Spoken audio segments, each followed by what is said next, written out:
Hello, my magician, and welcome now to Thursday. Well, cloudy, but I still think cool today for the Pisces, the magicians of the zodiac. The moon is still in your sign, but it's going to do a little bit of a hat trick as it crosses over Uranus today. Now, what this may turn into is a little bit of an emotional breakdown, or the desire to break down. You might feel weak at the knees, and it could also turn into a breakthrough. It's striking a very sensitive chord. Remember last week I was talking about the Venus-Uranus conjunction, which was going to create or set up for you creative breakthrough when it came to your ego, how you put yourself out there, how you stand up for yourself, how you defend yourself, what triggers you, what doesn't trigger you, and how you look literally. It's kind of your approach or the first impression people see. It's your ego, basically.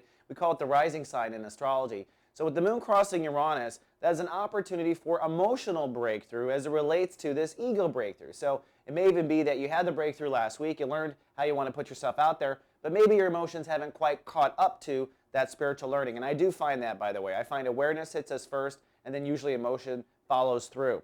Now, it's not just ego, remember. It's that fault line between Uranus and Saturn. Watch the AstroWeather for full details on that. But what it means is it's ego as it relates to you in relationships, or how you relate to yourself and how you relate to others. So you're going to have to find balance between those two. Remember, Saturn is retrograde, which means you're kind of rethinking some of the ideas you came up with last fall when it came to long-term relationships and the way you treat yourself. So you may be having to apply emotionally what you've learned or what you've been learning with the Saturn retrograde.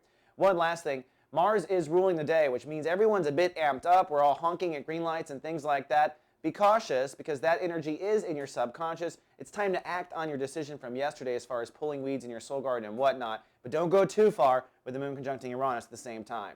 All right, Pisces, that's all I have for Thursday. I'll see you tomorrow with your weekend forecast. Live, love, be. So go.